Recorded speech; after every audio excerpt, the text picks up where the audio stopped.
Hello, Ben here. Hope you're well and welcome to episode 30 of Benjy's Cafe podcast. Joining me in Benjy's Cafe this week is one of the country's best-loved actors and presenters, Les Dennis. Starting out as a comedian and impressionist in the 70s, Les won ITV's talent show New Faces and quickly became a popular face on primetime Saturday night TV, starring in The Russ Abbott Show, where he met his comedy partner, Dustin Gee. Les and Dustin went on to have great success with their own primetime show, The Laughter Show, and after Dustin's tragic death, Les continued with the Les Dennis Laughter Show and went on to host ITV's Family Fortunes for 16 years.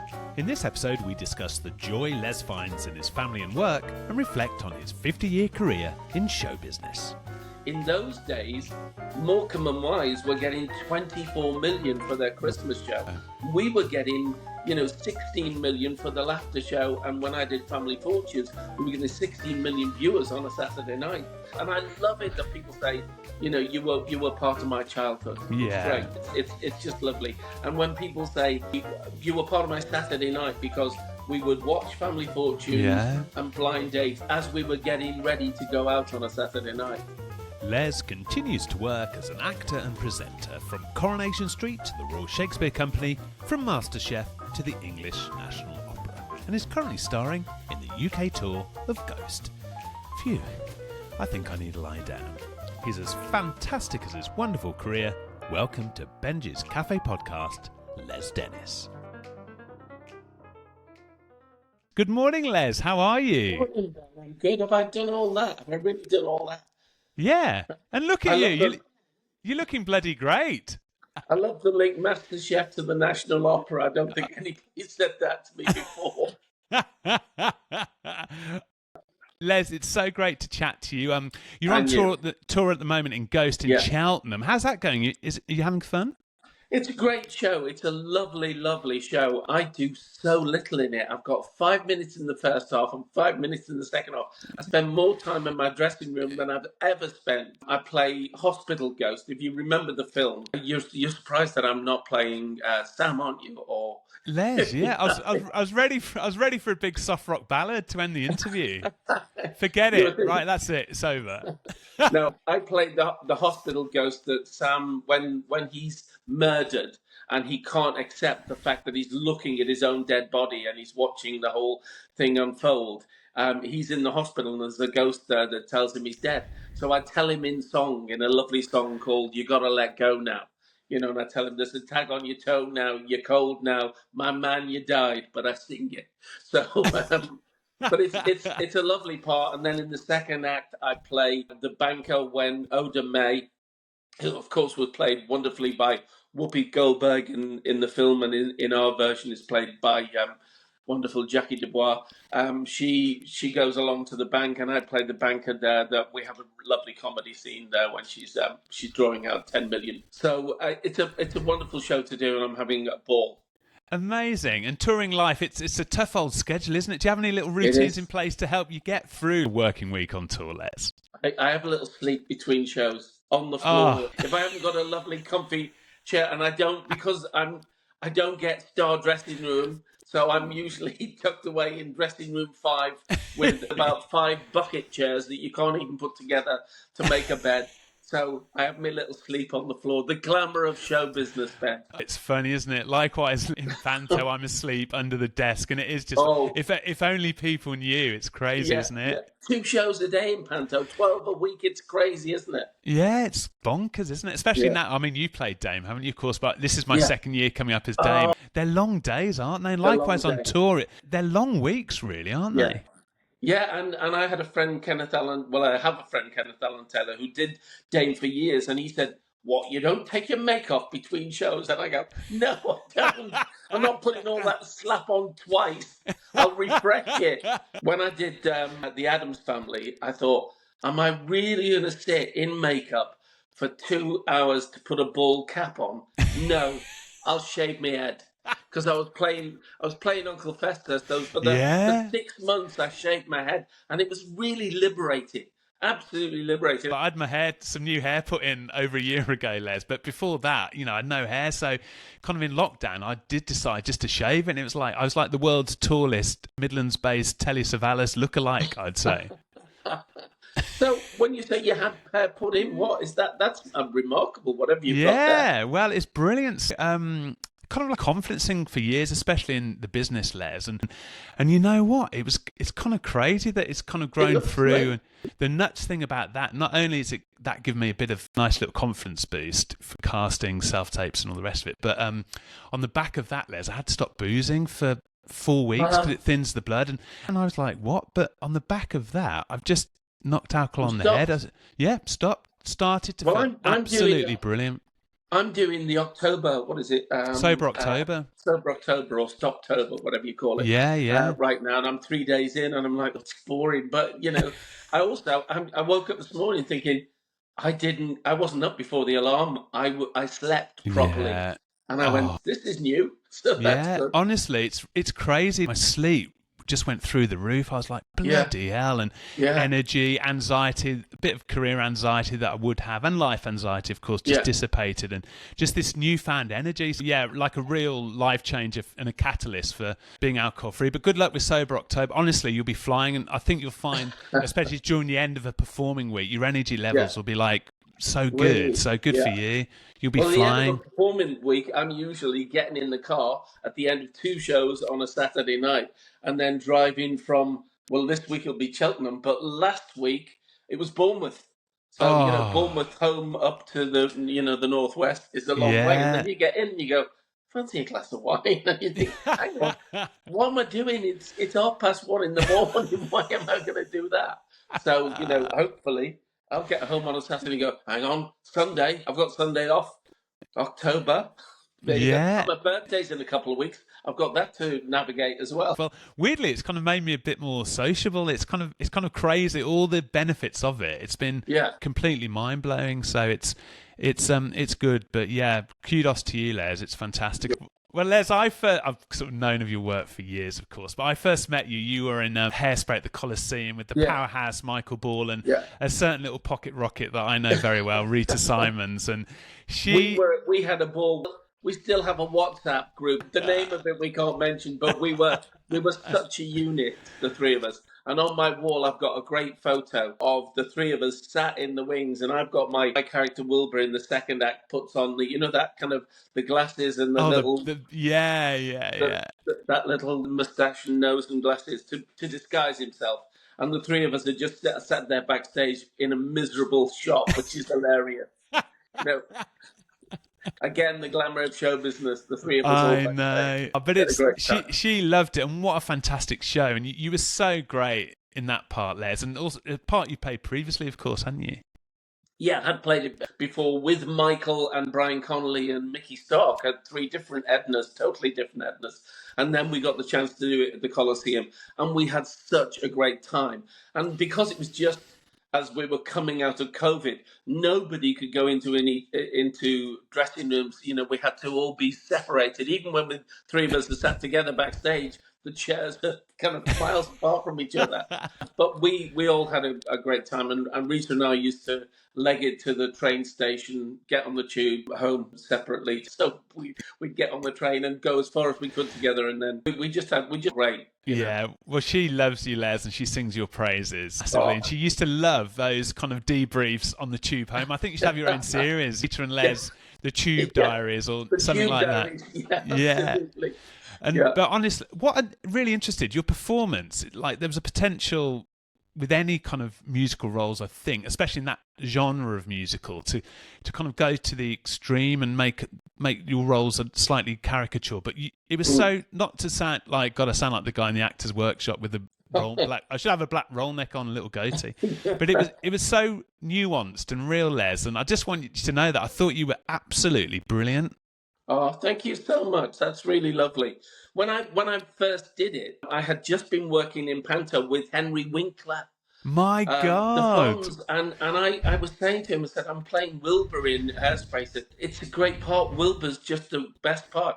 He's a great dad. He's a great husband. He's a joker. What's not to love? So I took those things and thought, the most important thing for me is to be a loving father and husband.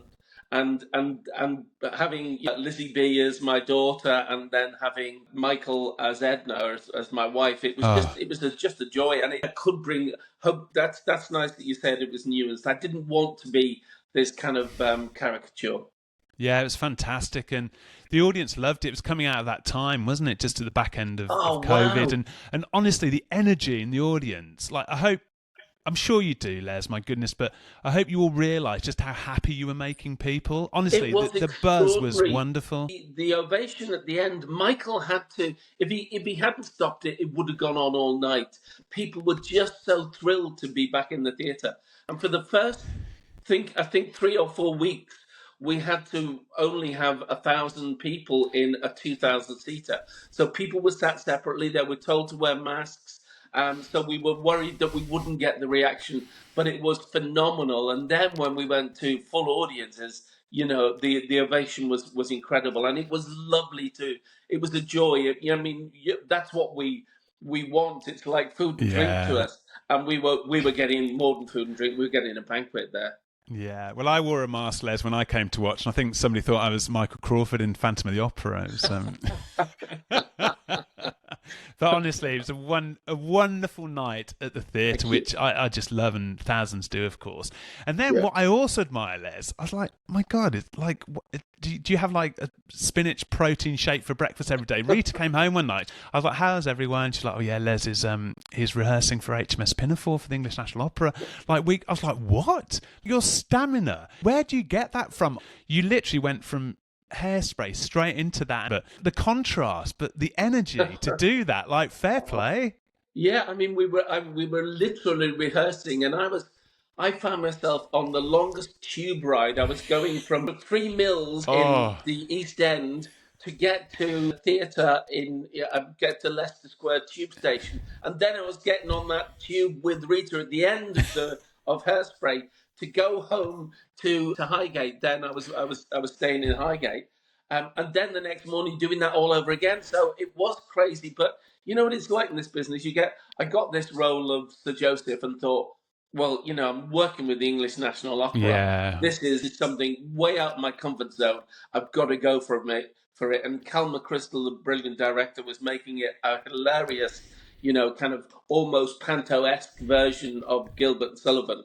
I mean, he was taking liberties with it, but in the right way, and we had a ball. So I look back sometimes and think, how did I do all that at that time? But we do it, don't we, when we're excited about a new project? Yeah, exactly. And how interesting, and isn't it kind of exciting that when you do take a bit of a leap of faith, come out of your comfort zone in whatever you're doing, that you just don't know where you're going to land, do you? No, I know. I'll be 71 next week, and I started when I was 17. So like the flip, it's gone from 17 to 71, and, I'm still doing it. I feel grateful for the fact that I'm still getting work. I'm still getting offers. It's been a long career. You said that in your intro that I've won New Faces. I did win it eventually on the third time. Wow. I kept winning with the viewers, not with the panel. And then on the third time, Tony Hatch even gave me 10, and I got the highest score of one of the contestants ever on that. And then went into the final, the big final, with an amazing company that included Victoria Wood, and we both lost. Wow. So there you go. A career can take its turns. You don't know. Sometimes you think, is this over? Has it gone? But, it's a business that retires you rather than you retire. So you keep going. You're such a nice chap, polite, courteous, thoughtful. That's got to help as well, hasn't it? Do you think when people go in with that attitude to any job, people are going to remember that? I think so. There's an old adage that you'd be nice to the people on the way up because they'll be nice to you when you're on the way down. Yeah, absolutely. I think you've got, and it's something that comes easy to me. I love being part of a company, and when I see a company that are having troubles, or I like to be the elder statesman, the dad that they can come to and say, look, just watch it here, take it easy.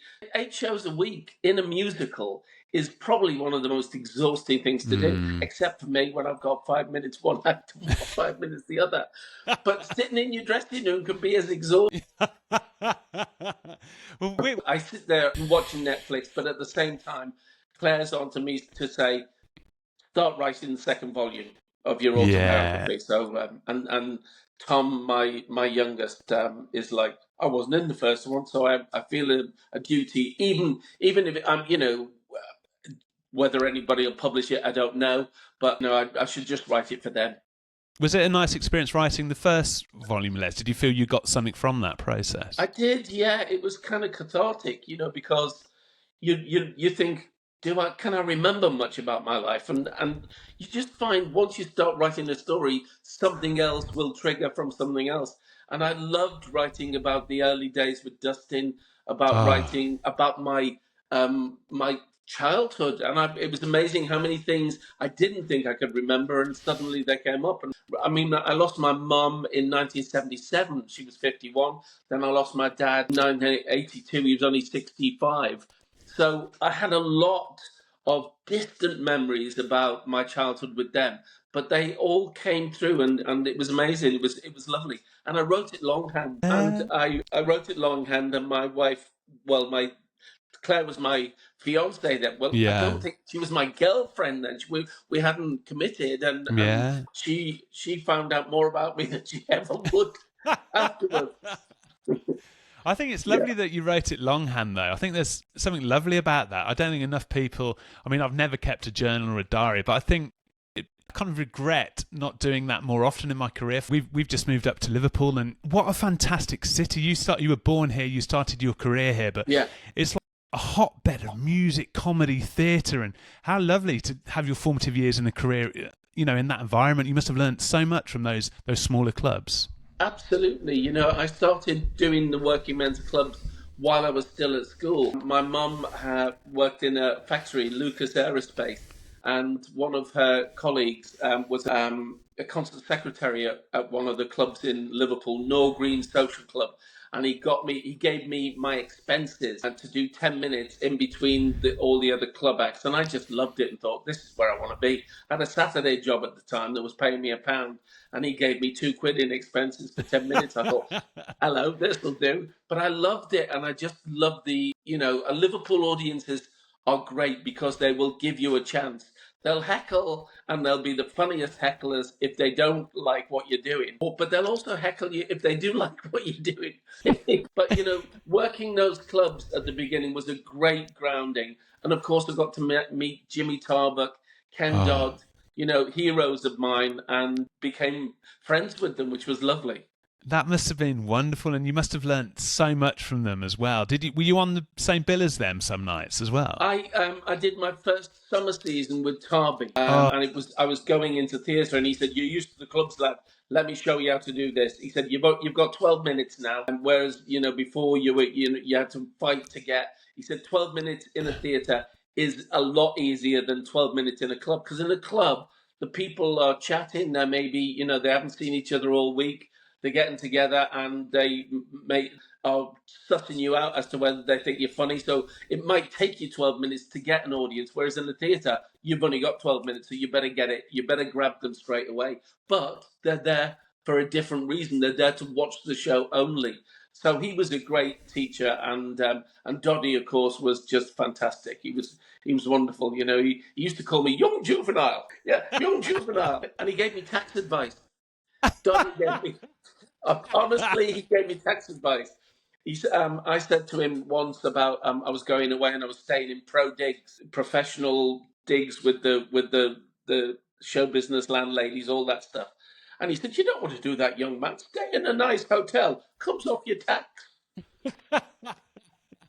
So he was lovely, and I loved him. He was just great to work with. And once you built up a body of material, was it quite hard to siphon off the not so good stuff for your act that you knew was going to hit? Well, if you're doing a telly show like New Faces, it's literally you get 3 minutes. Wow. So you've got whatever you're doing, you've got to distill and take the best 3 minutes for that show. And Mick Miller said a boiled egg gets longer than that. But 3 minutes on telly, again, though, people are sat at home, you should be able to get them in that first minute, but it's working out what you do. And I was the first one. I've got the cutting to prove it. That it says Frank Spencer, the new character that Michael Crawford is doing in the new sitcom. Some Mothers Do Have 'Em, is proving a big success. Les Dennis finished his act on New Faces with it last week. So I thought, well, that's proof that I was the first one. Yeah. Frank Spencer doing Frank Spencer. So that went down so well. Doing a bit of Frank, yeah. You mentioned summer season, Les. Like, I'm so jealous of that era. Like, when I look at it's like a beautiful, warm glow of entertainment, family comedy, the Russ Abbott Show, the Laughter Show with Dustin Gee. Summer seasons, a Ray Cooney farce here, you Panto there, and to be part of that, was it a real community and the buzz of hitting like top ratings with your TV shows, leading to more theatre work? Was it just like a real whirlwind, that kind of era of showbiz? For me, it was an exciting time because as a kid, we used to go to Blackpool for a day out, and we'd go to the twice nightly show at the North Pier and watch. I think we saw Freddie Starr. I saw Tommy Steele there, or it might have been the ABC in Blackpool. But that whole idea of people milling down, 2,000 people walking down the North Pier to go and see a show. I'd experienced that as an audience member, and suddenly people were coming to see me and Dustin in that show. And that was so exciting. And when you think that it was twice nightly, 6:10 and 8:40. Every night for 6 nights, so you'd get into the theatre at 5:00, you'd do the show at 6:10, and then at 8:40 there'd be a second show. That's where Johnny got into trouble because he wouldn't finish the first show till 9:30, and there's a queue outside waiting to get in. So that was just the most exciting time, Dustin and I. When you see a house full sign outside of a theatre in Blackpool, it was just so thrilling. We people are coming to see us, although people didn't always know what they were saying. I'm coming to see. When two little old ladies came to the box office and said, "We'd like 2 tickets, please, for the Dustin Hoffman and Les Dawson show." Now that's a double act I would have liked to have seen. My goodness. And the writing process, Les, was it a different experience for the theatre shows with Dustin to the TV show? Would you use a pool of writers, or was it kind of just literally both of you knocking ideas off each other? Luckily, we had the lovely John Bishop, who had not the comedian John Bishop, the TV director John Bishop, who had directed our TV show. He came and did our stage show. And of course, we had sketches written by some writer friends, from that series, Minette Levison, Barry Cryer. Wonderful Barry Cryer came and wrote some stuff for us. So we were very lucky. But of course, then we do a spot at the end, which was stand-up. And that we just riffed together. Working with Dustin Gee was one of the most glorious times of my career. He was a star in the clubs long before we worked together. He could fill the Wookey Hollow in Liverpool, which was a cabaret club, or he could fill Wakefield Theatre Club on his own, having no TV exposure. He had such a word of mouth exposure. People would say, "We're going to go and see Dustin Gee does these brilliant impressions of Robert Mitchum and Larry Grayson and all these great characters, and David Bowie." And I mean, it was extraordinary. His use of props was extraordinary. Yeah. And when we got together on Madhouse and they found Vera and Mavis, put them in the pub together because it worked on the Russ Abbott Show, then we decided, Dustin said, "Let's do this as a double act." I said, "But you're already a star." He said, "It doesn't matter, kid. We'll do it." And he said, I think also Les Dennis and Dustin Gee sounds better than Dustin Gee and Les Dennis. So suddenly he gave me top billing as well. He was an extraordinary human being, a lovely man, and a brilliant talent. And when he did the Robert Mitchum, and he just turned round and did that face, just pulled the face with the cigarette in his mouth and the hat on, and then walked forward to the mic, and then in a camp voice said, "I can't do the voice."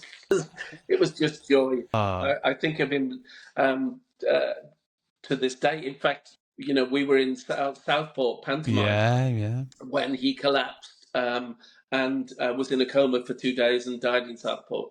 I miss him to this day. He was a wonderful talent and a lovely man.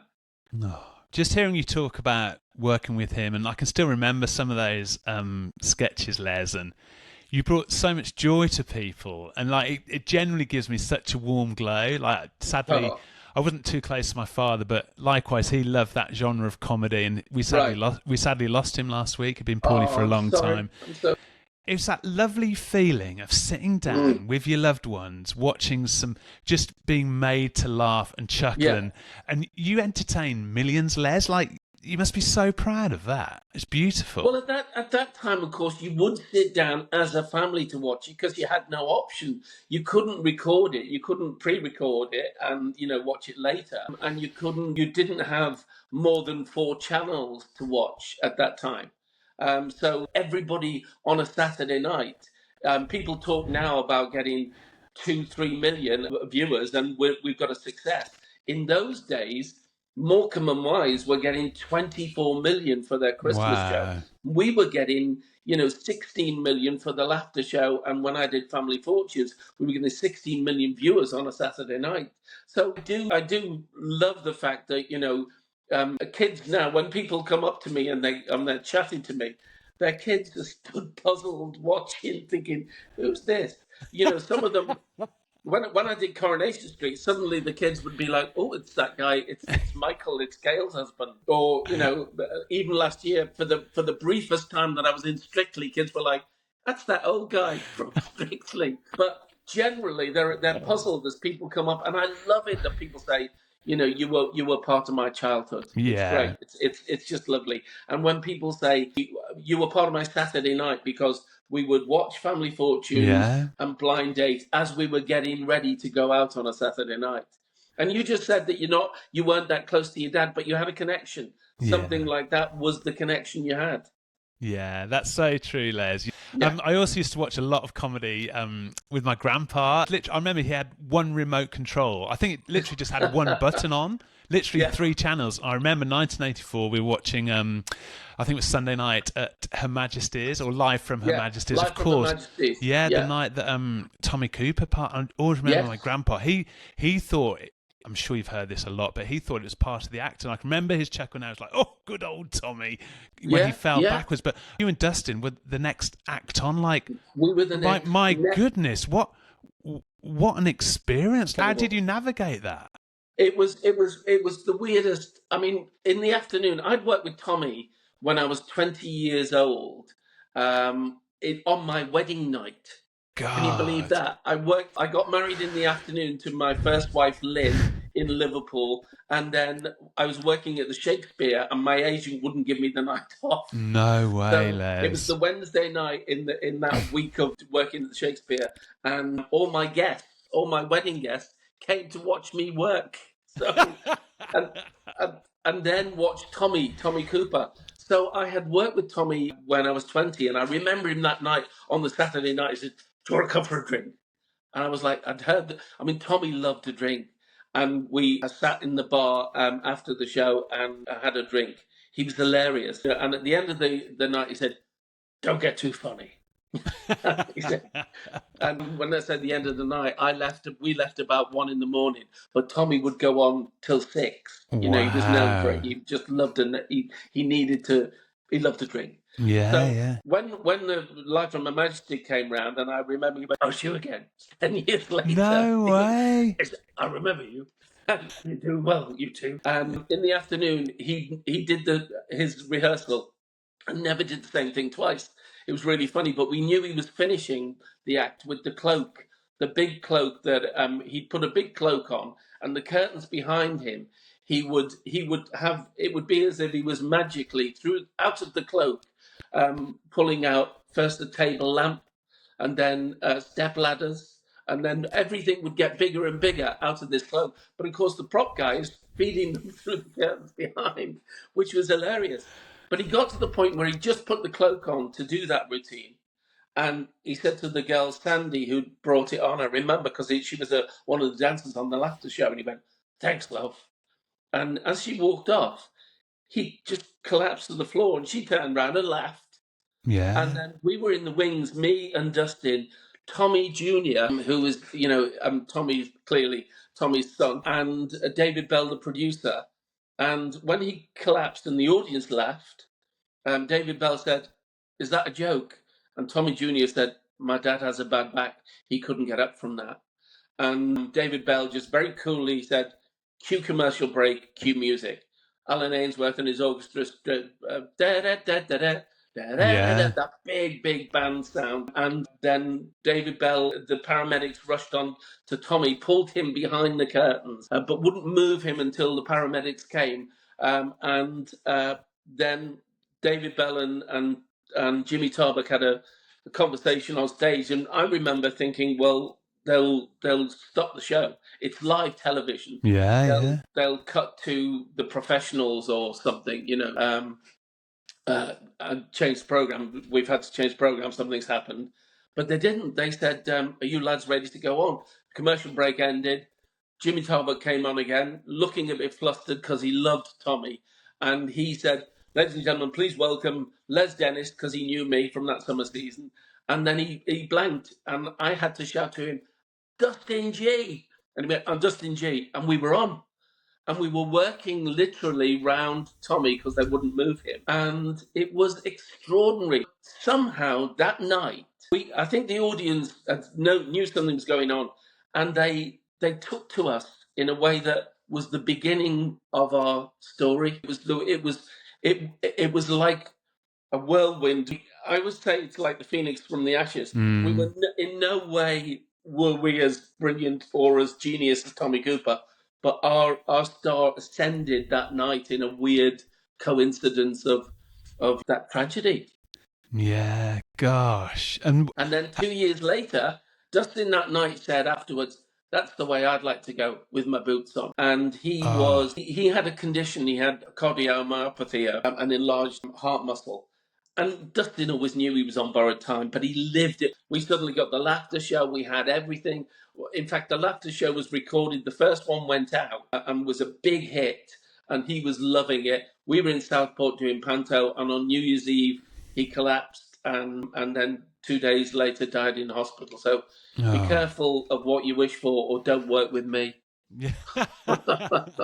And how tough was it, Les, sort of navigating, the next chapter of your career after Dustin passed? Was that tough for you? Did you have to have a bit of time out? I didn't literally. I was talked into by producers and agents. I was in Panto with Dustin, and they went, "Well, we'll have to get somebody else." And I went, "What?" And no, "I'm going." And then when you can't go because the rest of the cast are, expecting to be paid for the next 4 or 5 weeks. It was longer. Panto was longer. Yeah. So, and they got Jim Bowen in. And Jim suddenly is walking on in Dustin's costumes with me, and I'm grieving and having to entertain an audience. And Jim was hilarious. He was the best I could possibly have. Yeah. But at the same time, you've got photographers, as Ugly Sister. I was, and it was already in the show that I broke down with a hanky and cried and did that big. Yeah. And I was doing that on stage, but of course the paps who'd come to watch, my first performance back were like, and that was the photo. Les Dennis breaks down on stage. So, I came out of that not knowing what I was going to do, but knowing that I had to carry on as a solo performer. But I'd done that before. It was never a problem in the sense, that I knew I could do it, but audiences didn't because they knew us as a double act. Yeah. And Eric Morecambe had just died, and people saw that Ernie, who had been with Eric for years, and for all their lives, suddenly didn't know what to do. I knew what to do, but audiences didn't. And the first show back was at the Alexander Theatre in Birmingham with the Crankies. Yeah. And I had to go on my own, and I decided to open with "I'm Still Standing," to just say, I'm okay. Yeah. And then suddenly Family Fortunes came along. So, I had a different move into a different genre of career. Yeah, and how nice Family Fortunes must have let you sort of experiment with other theatre projects. But what I love, I remember reading the cast list. It was the new season 2019, I think, for the RSC. And you were on the What's on Stage cast list. I was like, this is amazing. Like how did that come about? You must have been like, oh my goodness, this is another real different challenge for me. It is. It's something I'd always wanted to do. I'd gone to the RSC when I was 17 and watched an amazing production of Twelfth Night. And I Googled it recently because I got to play Malvolio this year in Twelfth Night at Shakespeare North. And I Googled it thinking, who did I see? And I had seen Viola, played by Judi Dench. I'd not known it when I was 7. But Malvolio, played by the wonderful... Is it Donald Sinden? Donaldson. Wow. Yeah, he had played Malvolio. So I just went, I just love this. And I want at some point in my career to get the chance. And it came from an extraordinary phone call from my niece, Jodie, who is Jodie McNee. She's done RSC leads. She's worked with Cheek by Jowl. She's done Cymbeline at the RSC. She's done Cordelia in Lear at the Globe. She's currently playing in David Edgar's new play at the RSC. Amazing. And she rang me and she went, "Les, our director, Prasanna Puwanaraja, who's a wonderful, extraordinary actor and director, he's looking for a Liverpool actor to play me dad." I went, "What? In what?" And she went, "In Venice Preserved," which is a Thomas Otway restoration tragedy. I said, "So he's looking for a Liverpool actor?" She said, "Yeah, do you know any?" I went, "Jodie, I'm here. Like... would you do it?" I think she didn't like to say, "Would you do it?" Yeah. And I said, "Well, I'm not saying I'll do it. I'll go and meet Prasanna because I don't want this to be a nepotism where I just play dad because I'm your uncle. But I'll go and meet him." And I went and met him, and then I got to play my first role at the RSC was Shakespearean tragedy, playing a Lear-like character, an evil Venetian senator. So it was just another, you never know what's coming. When I get off from you, I might get a call to say something extraordinary has come along again. That's the joy of our business. It's so exciting. You never know what's around the corner. Exactly, but how great to have done a season in Stratford. Beautiful theatre, beautiful place. Yeah, absolutely. It was just extraordinary. Duncan Preston told me the story when he was working there with Ian McKellen, and they were doing the Scottish play. I think we can say what the Scottish play is, because we're not in a theatre. Macbeth. I thought it was Ally McCoist. But Ian McKellen was on stage doing the tomorrow and tomorrow and tomorrow speech, and the woman on the third row turned to her friend and said, "That'll be Thursday."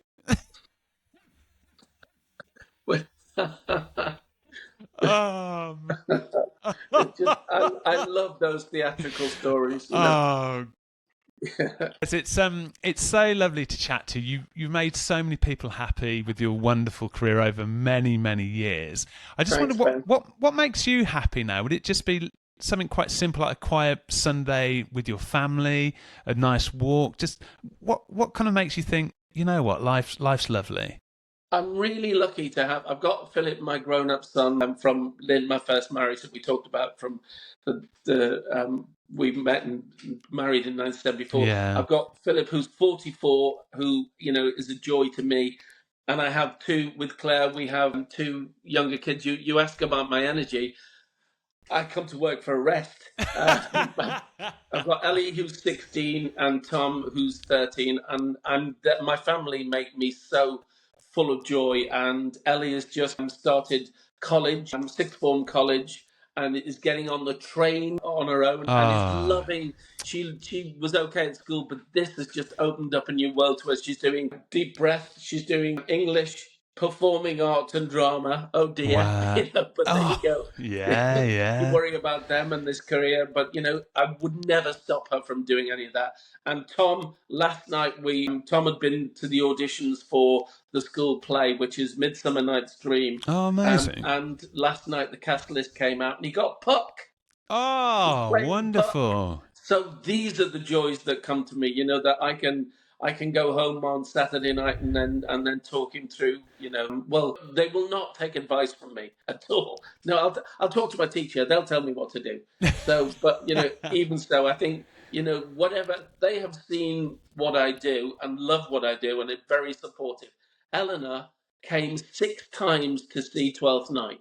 I Oh, was so wow. thrilled. She just, which shows that our production was accessible and to an audience. We had 37% of the people who came to that production, Not Two Tames production, Jimmy Fairhurst, director of Twelfth Night. 37% of the audience had never been to a theatre before. So that gives me great joy to do something that my kids love doing and are interested in. That's so fantastic. I know you've got two shows today, 2 show Thursday. Yeah. I love to ask my guests in Benjy's Cafe podcast, what's on the dinner menu tonight? Will you just grab something between shows? Will you nip out? Will you be in that M&S food hall? It will be in S. The S is just literally 100 yards from the theatre. I'll go there. I'll get the chicken casserole meal, but I'll get some vegetables to go with it to make sure I'm healthy enough. Get your greens. It's so and I'll funny. Have to get me alcohol-free beer. Yes, there's some good ones. Les, it's been an absolute joy. Thank you so much for your time today. It's been just lovely to have a chat, and you put a big smile on my face as you've done over a number of years and millions of others. I really admire you as a person and as an entertainer, Les. Thank you so much for joining me in Benjy's Cafe podcast. Ben. It's been lovely. It's been really lovely. Thank you. Have a great day.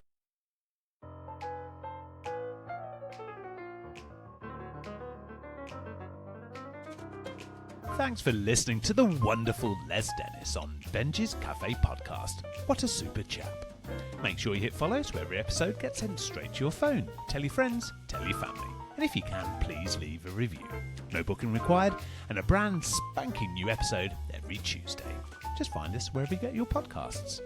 In episode 31, I'm joined by the actor Mark Peachy. I'll get the kettle on. Have a great day.